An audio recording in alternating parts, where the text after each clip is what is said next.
출애굽기 32장이요. 예. 지금까지 이제 모세가 시나이산 정상에 올라가가지고 주님과 함께 40일을 거하면서 이제 주님의 율법과 그리고 이제 성막을 어떻게 만들어야 되는지, 그리고 성막의 기구 제작 방법, 그리고 그것을 만들기 위해서 지도할 자를 지명하셨고, 또 이제 돌판에 손가락으로 직접 십계명을 기록해 주시면서 모세를 이제 하산시키는 그러한 일이 있었는데, 오늘 본문에 이제 소개되는 이스라엘 백성은, 그러니까 모세가 산에서 내려오는 것이 너무 지체되다 보니까 죄를 범하는 그 모습을 기록해 주고 있습니다. 그래서 이스라엘의 실패는 인간 본성이 참으로 악한 것이라는 것을 깊이 느끼게 하는 그 모습을 보여주고 있단 말이죠. 그래서 32장에서는 1절에서 10절까지는 모세가 산에서 이제 하나님으로부터 명령을 받고 있는 동안에 이스라엘 백성들이 아론의 주도로 금송아지를 만들고 그것에 숭배하는 그 모습이 기록되어 있고요. 그리고 11절에서 18절까지는 그 일에 이제 진노하신 하나님이 이스라엘을 멸하려고 하시는 장면이 기록되어 있는데, 그 중간에 모세가 중재 역할을 하면서 하나님께 용서를 간구하는 그 기록이 있습니다. 그리고 19절에서 24절까지는 이제 산에서 내려온 모세가 증언판을 깨면서 백성들을 책망하는 그 기록이 있고요. 그리고 25절에서 35절까지는 레위 지파로 하여금 우상 숭배자들을 죽이는 모습이 기록되어 있어요. 그 우상을 숭배했던 자들의 수가 3,000명 가량이었어요. 그 3,000명을 죽이는 모습을 기록하고 있습니다. 이 이스라엘 백성은 주님께서 이집트에서 내리신 그 10가지 재앙을 목격했던 백성이잖아요. 그죠? 홍해를 마른 땅처럼 건너게 해주신 백성들이란 말이죠. 그리고 자신들이 두려워했던 이집트인들이 홍해 바다에 수장되는 모습까지도 지켜봤단 말이죠. 그죠? 그리고 하나님이 하늘에서 만나를 내려주셔가지고 그것을 먹었던 백성들이고, 밤에는 불기둥, 낮에는 구름 기둥으로 이렇게 인도해 주셨던, 보호해 주셨던 그 하나님을 아는 백성이란 말이죠. 목마를 때는 반석에서 물이 나오도록 해주셔가지고 목을 축이게 해주시고, 쓴물을 단물로 바꿔주시면서 그들의 목마름을 해결해 주셨던 그 하나님을 그동안 쫓아왔던 백성들이잖아요. 그런데 이러한 체험에도 불구하고 지금 한 달을 조금 넘기는 그 시간을 참지 못하고 자신을 인도해 주신 하나님을 잊어버리고만 그 모습을 오늘 보게 될 것이에요. 1절 다 같이 읽어보도록 하겠습니다. 1절 시작.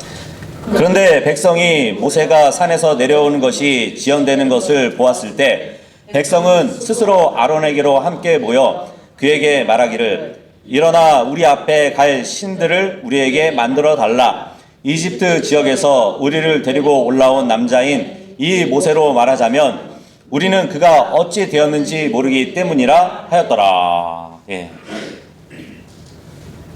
시나이산 정상에서 이제 하나님과 함께 있었던 모세가 내려오는 것이 너무 지연되는 것이에요. 밑에서 기다리다 보니까 백성들이. 지금 모세가 백성들과 헤어져가지고 시나이산으로 올라간 지 40일이 지났음에도 불구하고 전적으로 그 모세를 의존했던 백성들에게 이 기간이 너무 상당히 긴 기간으로 여겨졌다는 것을 말해주고 있거든요. 그래서 모세가 없는 그 자리가 너무 길어짐에 따라서 백성들이 지금 동요가 되어가지고 불안해서 또 성급하게 무엇을 계획하려는 그 모습을 보여주고 있단 말이죠. 확실하게 이 모세라는 인물이 이스라엘 백성들의 지도자 자격이 있는 것은 히브리서 11장 27절의 말씀에 보면은, 이는 그가, 모세가 볼 수 없는 그분을 보는 것 같이 견디었기 때문이라, 이 말씀이 있어요. 눈에 보이지 않는 하나님을 마치 보는 것 같이 그분을 믿음으로 보면서 견디었다는 말씀이 있거든요. 근데 지금 백성들을 보니까 보이지 않는 모세를 두고 견딜 수가 없는 것이에요. 완전히 반대죠. 근데 모세의 이 지연되는 일이 이스라엘 백성들에게 타락의 기회를 주게 된 것이라고 또 볼 수도 있는데, 어떠한 지연이 있게 되면 백성들은 딴짓을 하게 돼요. 우리도 신앙생활 하다가 시간이 막 넉넉하게 주어지잖아요. 그러면은 죄를 찾게 되는 그런 또 심성이 있거든요. 성경에도 보면 이제 에스겔서 12장 21절에서 28절까지 보잖아요. 이스라엘 백성에게 이 에스겔이 현실을 전해요. 현실. 그러니까 눈에 보이는 계시를 현실이라고 하거든요. 예전에 뭐 환상 계시 이렇게 불리던 이 현실을 백성들에게 전했단 말이에요. 조금 있으면 너희가 멸망하게 될 것이라고. 그런데 이 어리석은 백성들이 대언자가 전한 그 하나님의 현시와 예언을 무시해버려요. 왜냐하면 곧 멸망하게 될 거라는 그 예언을 들었음에도 불구하고 곧 멸망이 이루어지지 않고 있거든요. 그 예언이 이루어지는 그 기간이 길어지다 보니까 염려하지 않게 돼요. 그래서 백성들이 이제 그 하나님의 현실을 무시하게 되거든요. 에스겔 대언자는 분명히 예루살렘의 멸망을 강조했었는데, 거기다가 또 기근과 궁핍이 있을 것이라고 미리 알려줬는데, 유다 백성들이 여전히 예루살렘이 멸망하지 않는 것을 보고 낙관주의에 빠졌던 것이에요. 그러다가 갑자기 멸망하는 그런 낭패를 보게 되거든요. 마태복음 25장 1절에서 13절까지 보시면 열 처녀 비유가 있죠. 그죠? 거기도 보면은 5 처녀는 지혜롭고 5 처녀는 어리석다고, 지혜롭지 못하다고 이렇게 기록이 되어 있는데, 왜냐면은 그들이 신랑이 왔을 때 그동안에 기름에 이렇게 불을 붙였던 그 기름이 소모되면 그 여유로 갖고 있었던 기름을 넣고 다시 불을 밝혀야 될 상황이었거든요. 근데 신랑이 오는 그 시간이 지체되다 보니까 잠들어 버린 거예요. 잠들어 버려가지고 여분의 기름을 준비하지 못해가지고 나중에 그 신랑을 맞이하지 못하는 그러한 일이 벌어진단 말이죠. 그래서 주님을 맞을 실제적인 그 준비를 하지 않는다면 지혜롭지 못한 자들과 같은 것이에요. 우리도 마찬가지죠. 우리도 주님이 다시 오실 것을 기다리면서 설마 오늘은 아니겠지 하면서 주님을 맞을 그 실제적인 준비를 하지 않는다면 우리도 지혜롭지 못한 자들과 같은 것이에요. 베드로 후서 3장 3절부터 보시면, 우선 이것을 알지니 마지막 날들에 그들 자신의 정욕들을 따라 살아가는 비웃는 자들이 와서 말하기를 그분께서 오신다는 약속이 어디 있느냐.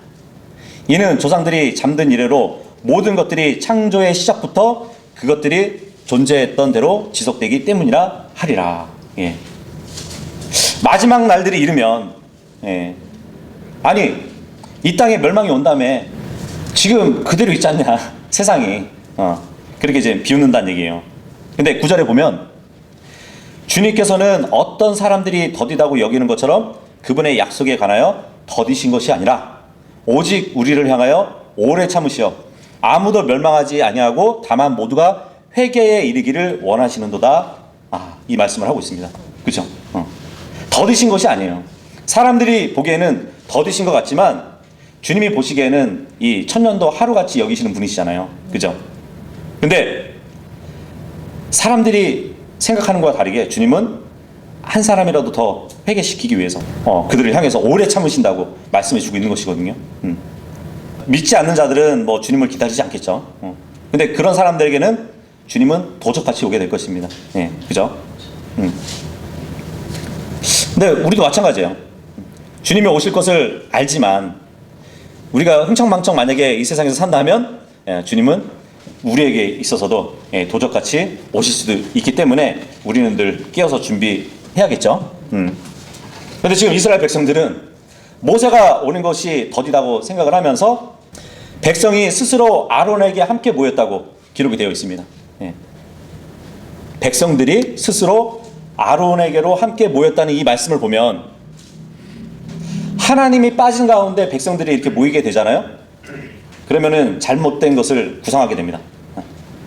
창세기 11장 보면은 하나님이 없는 사람들의 모임이 있었을 때 어떠한 일이 있었죠?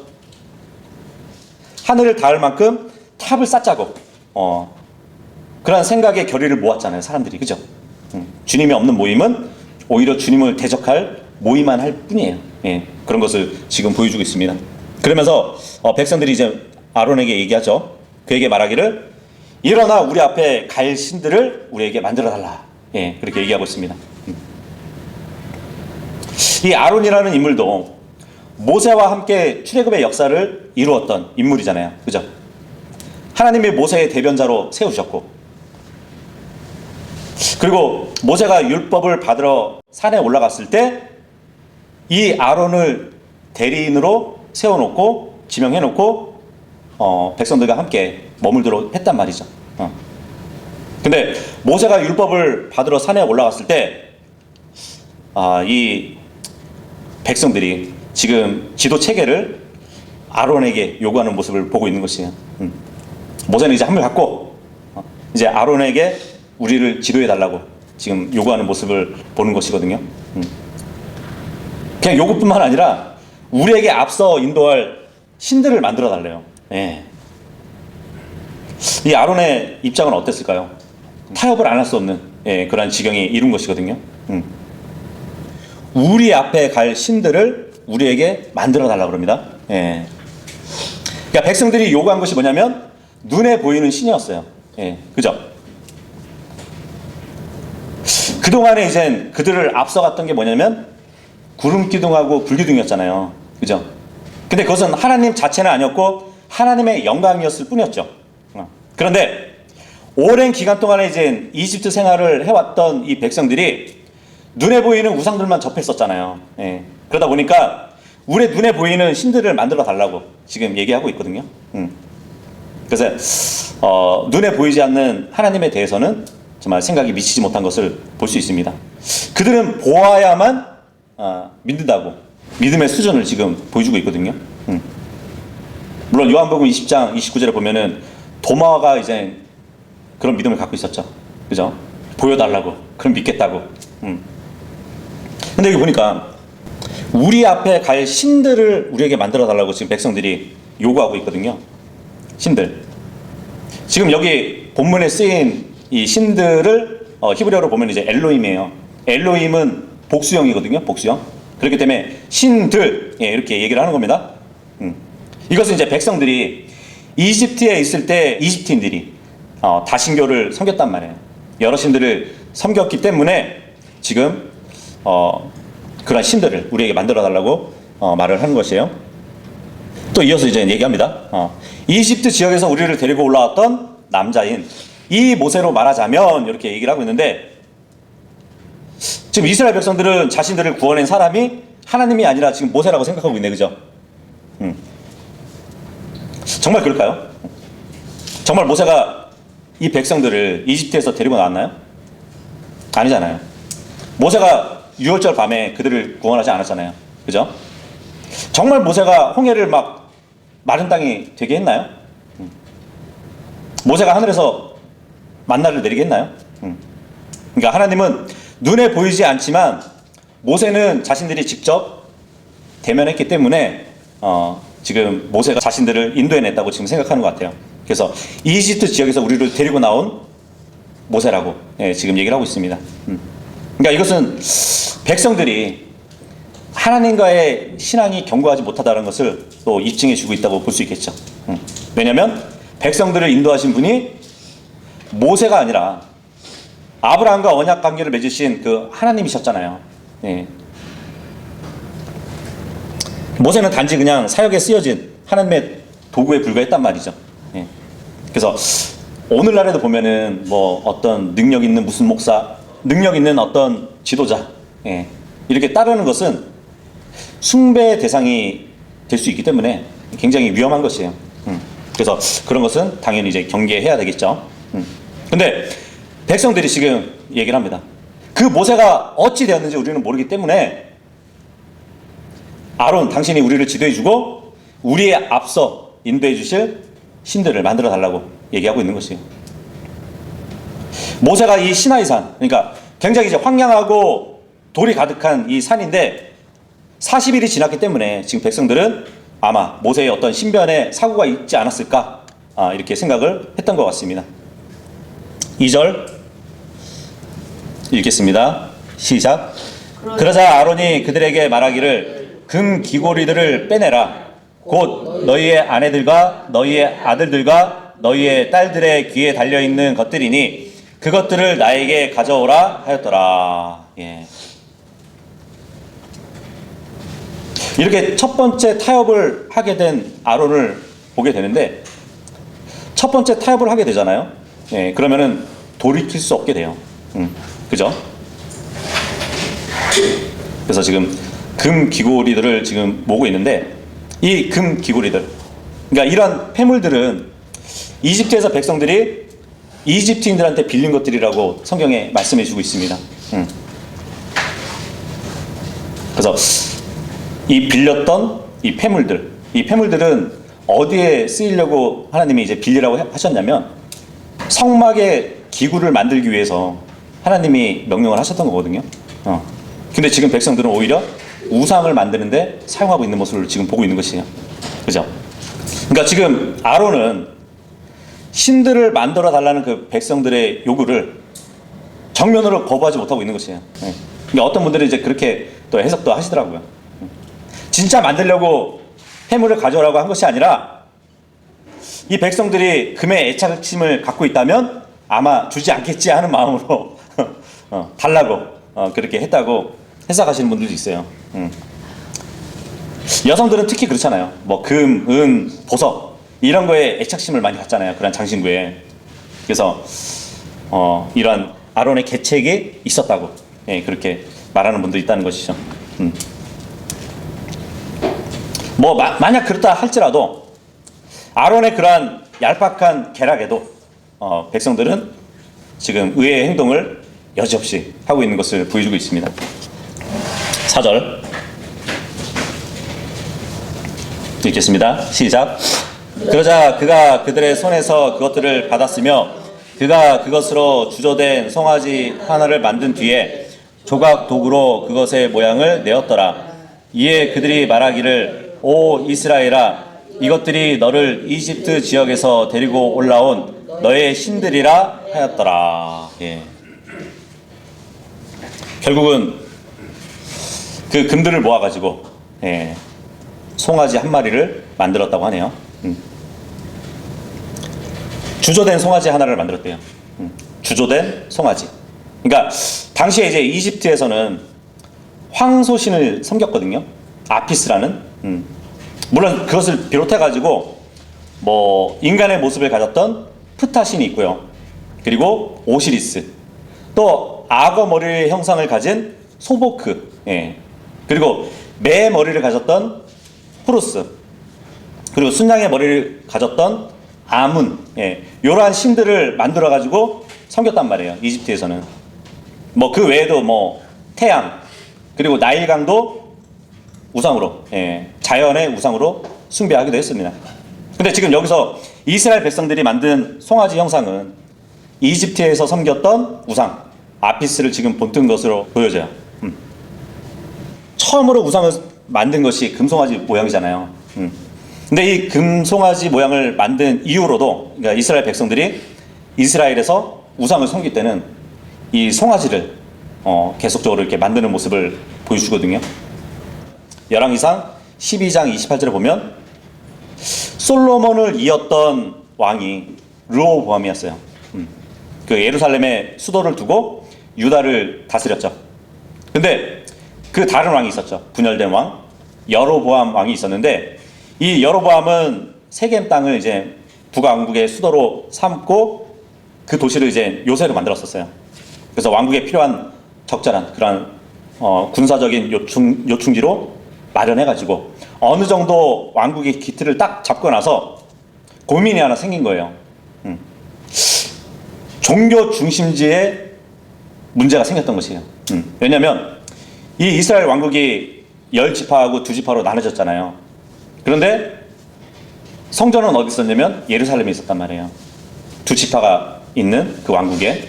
그러다 보니까 하나님께 경배를 드리기 위해서는 북왕국 이스라엘은 예루살렘으로 올 수밖에 없잖아요. 그죠? 그 성전으로. 그렇게 되면은 이 여로보암이 이제 고민을 했던 게 뭐냐면, 이 백성들이 주님께 경배 드리려고 유다 왕국으로 넘어가서 이 백성들이 나를 배반하는 것이 아닐까? 그러한 고민을 가졌단 말이에요. 그래서 결국은 이제 자신을 배신할 것이라는 그런 생각 때문에 결국은 북왕국 그 이스라엘에 금송아지를 세워버립니다. 그래서 백성들이 예루살렘으로 가지 말고 여기서 섬기라고 그렇게 얘기를 하거든요. 그러니까 아마 하나님의 형상을 서로 여겼던 것 같아요. 그뿐만 아니라 이제 성전에서 섬길 수 있는, 봉사할 수 있는 자격은 레위인만 제사장이 될 수 있었는데, 이 북왕국 이스라엘에 보통 사람들을 막 제사장으로 삼았고요. 그리고 장막절 절기가 7월 15일인데 8월 15일로 변경을 했어요. 그러니까 하나님의 관계에서 이 우상 숭배라는 것은 정말 크나큰 제약을 불러오기도 하는데, 지금 여로보암 왕은 그렇게 소의 형상을 딱 세워놓고 이스라엘 백성들이 유다 지파로 넘어가지 못하도록 그렇게 만들었다는 것이에요. 사실 하나님을 송아지로 이렇게 형상화했다는 것은 결과적으로 하나님을 송아지로 격화시켰다고 오히려 보이지 않나요? 그죠? 이 본문 다시 보면 주조된 송아지 하나를 만들었다고 이렇게 기록이 되어 있는데, 분명히 20장 4절에 보면 하나님은 어떠한 형상이든지 만들지 말라고 명령을 하셨잖아요. 그죠? 근데 사람들이 이같이 그 형상으로 하나님을 제한시켜버리는 그 죄를 범했기 때문에 10계명의 제 1계명, 2계명을 바로 어겨버린 것이에요. 그죠? 이 송아지의 형상을 만들었잖아요. 에스겔서 1장 그리고 에스겔서 28장을 보게 되잖아요. 그러면은 하나님의 보좌를 이렇게 보유하던 그룹들이 있었어요. 그룹들. 그 그룹들이라는 영적인 존재가 있었는데, 그 그룹의 얼굴이 송아지예요. 그리고 그 송아지의 얼굴을 한 덮는 그룹이 있었거든요. 그러니까 하나님의 보좌가 있으면 그 위에서 그 보좌를 덮는 그룹이 하나 있었단 말이에요. 근데 그 그룹이 이사야서 14장에 보면은 타락한 루시퍼라고 기록이 되어 있습니다. 그렇다면 결국은 송아지 우상은 사탄의 형상이라고 또 알 수 있겠죠. 그죠? 4절 다시 보시면 이제 송아지 하나를 만든 뒤에 조각 도구를 그것의 모양을 내었다고 기록이 되어 있어요. 조각 도구로 이 송아지 형상을 딱 조각해서 만들었다는 것은 그 정도의 기술이 있다는 것이잖아요. 그죠? 근데 이 기술은 이집트에서 배운 것이라고 볼 수 있습니다. 이스라엘 백성이 거기서 노예 생활하면서 배웠던 기술. 그래서 당시에 이제 이집트에는 이러한 조각술, 공예술이 굉장히 뛰어났었어요. 거기에다가 주조술, 이 금을 녹여가지고 부어가지고 만든 그러한 기술이 굉장히 뛰어났던 것이 이집트였단 말이죠. 근데 이러한 기술을 주님이 거하실 성막, 그리고 그 성막의 기구들을 만드는데 사용을 했어야 되는데, 비록 세상에서 배운 기술이라 할지라도 그것을 하나님을 위해서 사용되어야 했는데 오히려 우상을 만드는데 그 기술을 사용한 것이에요. 우리가 저번 시간에도 나눠봤잖아요. 그죠? 세상에서 배운 기술이라 할지라도 그것을 주님을 위해서 사용된다면 주님께서 지혜와 명찰을 더 주신다는 것을 우리가 봤단 말이죠. 이 은사라는 것이 특별한 은사도 있겠지만, 보편적인 은사는 우리가 사실 이 세상에서 해왔던 어떠한 재능들이 있거든요. 그것을 세상에 사용하지 않고 하나님께 사용되어진다면 하나님은 거기에다가 지혜와 명철을 더해 주셔가지고 은사로 활용해 주신단 말이에요. 근데 지금 이스라엘 백성들은 자신들의 그 조각술, 공예술, 주조술을 주님께 사용하지 않고 우상을 만드는데 사용하고 있단 말이죠. 자, 이제 이 형상을 만들어 놓고 지금 아론이 말을 합니다. 오 이스라엘아, 이것들이 너를 이집트 지역에서 데리고 올라온 너의 신들이라. 그죠? 그래서 우리는 이스라엘 백성들이 잘못한 이 일을 몇 가지 이제 지적할 수가 있는데, 하나님은 지금 시나이 산에서 모세와 만나고 계시는데 다른 신을 섬기고 있었다는 것, 그리고 우상을 만들지 말라는 하나님의 음성을 직접 백성들이 들었음에도 불구하고 우상을 만들었다는 점, 그리고 이집트에 임했던 그 10가지 재앙 때 이집트의 모든 우상들을 깨트리는 것을 직접 눈으로 똑똑히 보고서도 다시 신들을 만들어서 자신들을 구속한 하나님을 배반했다는 것, 이 몇 가지로 이렇게 지적해 볼 수 있는데, 근데 지금 본문에 보니까 분명히 하나의 송아지를 만들었잖아요. 그죠? 근데 지금 신들 복수로 얘기하고 있어요. 그죠? 지금 금송아지가 하나가 세워졌는데 이 우상은 금송아지예요. 그죠? 금송아지. 계시록 9장 20절에 보면은 이런 우상, 이런 우상, 이런 우상을 말씀해 주면서 그 중에 하나가 금이에요. 금 자체가 우상이라는 얘기예요. 그리고 지금 보니까 송아지 형상도 우상이잖아요. 금도 우상이고 송아지 형상도 우상이에요. 그렇다면 우상들이 될 수 있는 거예요. 그죠? 5절 읽겠습니다. 시작. 그리고 아론이 그것을 보고 나서 그는 그것 앞에 제단을 쌓았더라. 이에 아론이 포고령을 내려 말하기를 내일은 주를 위한 명철이라 하였더라. 자, 우상을 만들었을 뿐만 아니라 이제 내일은 주를 위한 명절이라고 말을 하고 있습니다. 근데 여기서 주님을 위한 명절이라고 해서 뭐 유월절이나 장막절 뭐 이런 것을 가리키는 것이 아니라 자신들의 눈에 보이는 이 형상을 지금 하나님으로 얘기하고 있거든요. 그죠? 영어 로드를 보면은 다 대문자잖아요. 이 금송아지를 여호와로 보고 있는 것이에요.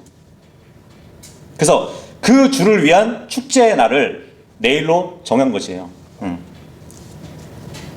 보통 이제 고대 이방 종교의 축제가 어땠는지 아세요? 막 음주를 하면서 춤을 추면서 부도덕한 그 성행위까지 이루어졌어요. 우상 앞에서.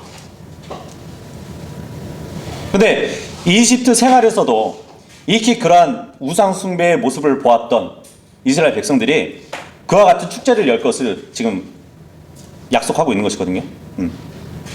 어떻게 보면 이제 아론도 지금까지 백성들이 억제해 왔던 그 백성들의 환락의 시간을 주기 위한 그 축제를 허용하고 있는 것을 보여주고 있습니다. 6절 시작. 그리고 그들은 이튿날 일찍 일어나서 번제물들을 바쳤고 화평 제물들을 가져왔더라. 그러자 백성이 앉아서 먹고 마시며 일어나서 뛰어놀았더라. 이튿날이 됐어요. 이제 우상한테 번제물을 바쳤대요. 그리고 화평 제물들을 가져왔다고 합니다. 지금 어떻게 보면 새로 발견한 이 종교에 대해서 매우 열광적으로 이제 흥분한 백성들이 일어나자마자 예배를 드리기 시작한 거예요. 근데 이 예배를 드리는 모습을 보니까 백성들이 앉아서 먹었답니다. 그러니까 일반적으로 희생 제물을 신한테 바치고 나서 어떤 부분은 불에 태웠지만 어떤 부분은 백성들이 먹었던 그런 일이 있었거든요. 그래서 앉아서 먹었다고 합니다. 자, 그리고 마시며 일어나서 뛰어놀았대요. 이게 이방 종교 축제의 전형적인 모습이에요. 근데 여기에는 필수적으로 있었던 게 뭐냐면 난잡한 성행위가 또 수반됐다는 것이에요. 근데 오늘날에도 일부 지역에서 이 같은 축제의 모습을 볼 수 있습니다. 사람들이 다 벗고 그런 축제를 연단 말이에요. 그리고 이 당시에 이방 종교에서는 황소신 하면은 힘과 관련이 있거든요. 그리고 생산과 관련이 있었어요. 다산.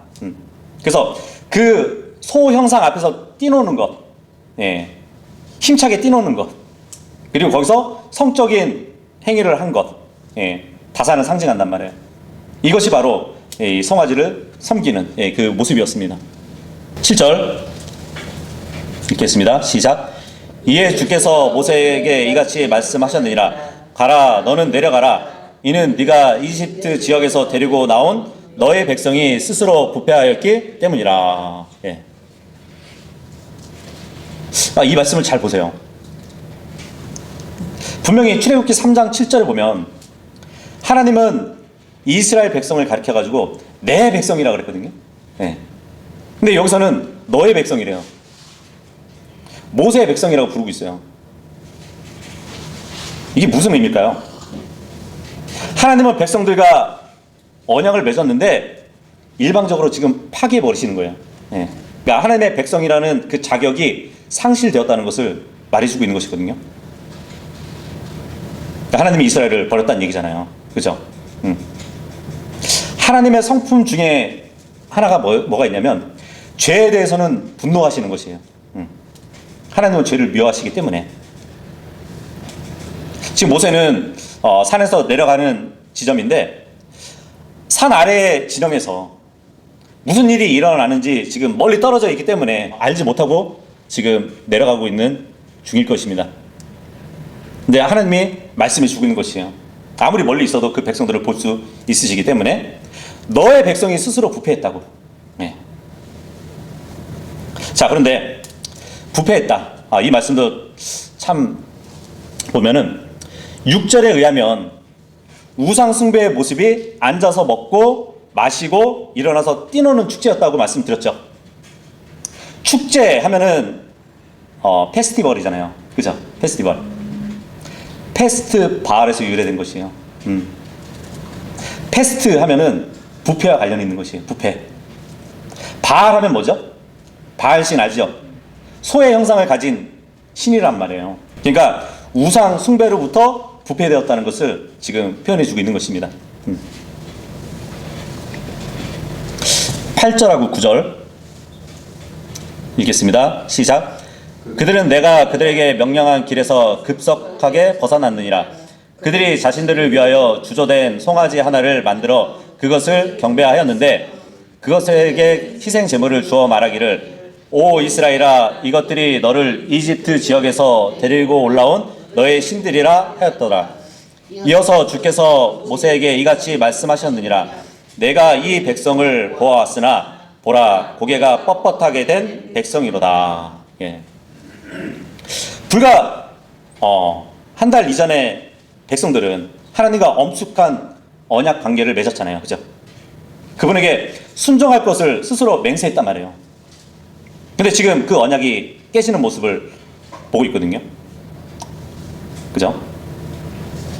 그러니까 유혹이 왔을 때 백성들은 속에 이제 뿌리가 없어가지고 신속하게 죄에 빠져버리는 그 모습을 볼 수 있습니다. 하나님은 이제 이 백성을 딱 보아왔는데 고개가 뻣뻣하게 된 백성이래요. 감사를 모르면은 고개가 숙여지지 않잖아요. 그죠? 근데 이 고개가 뻣뻣하게 된다는 이 말은 원래 이제 농부가 쓰는 말이에요.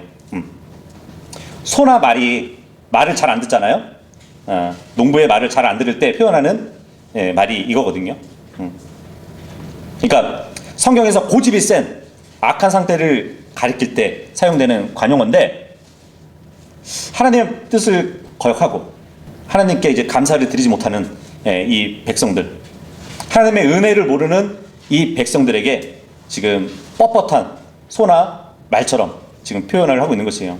이사야서 1장 3절을 보잖아요. 그러면은 거기 이사야도 백성들을 향해서 목이 뻣뻣한 이스라엘 백성들을 표현할 때 보면은 직접적으로 소와 나귀를 이렇게 비유하면서 질책하는 그 모습도 있거든요.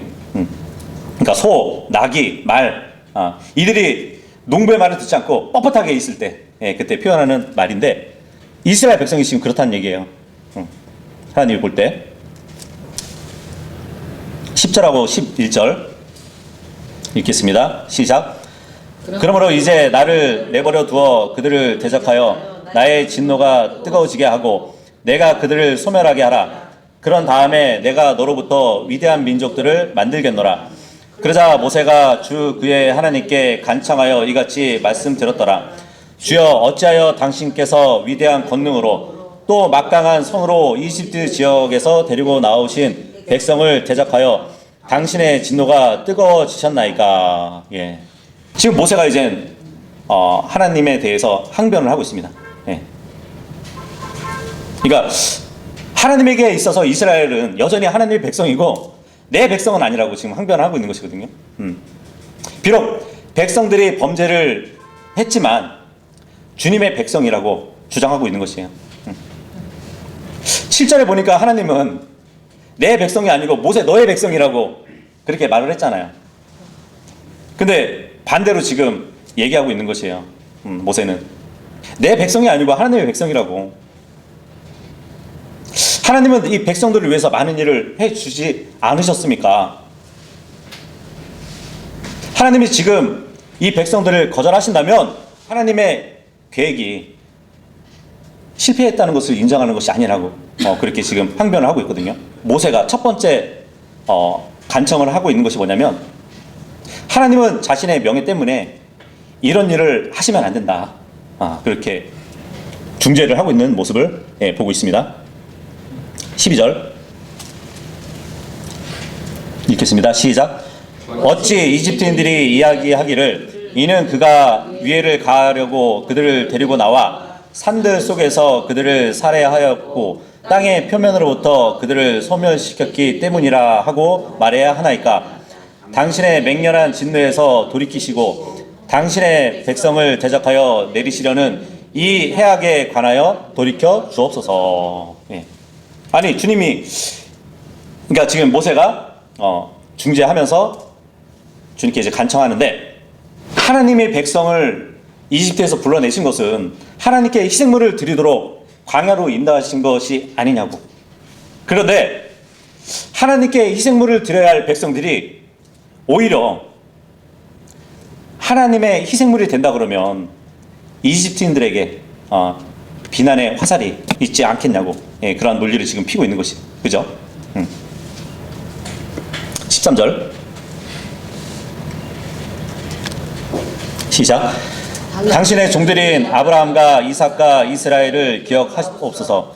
당신께서 그들에게 스스로를 두고 맹세하시어 그들에게 말씀하시기를 내가 너희의 씨를 하늘의 별과 같이 번성하게 하겠으며 내가 말한 이 모든 지역을 내가 너희의 씨에게 주겠으니 그것들이 그것을 영원토록 상속하리라 하셨느니라. 예.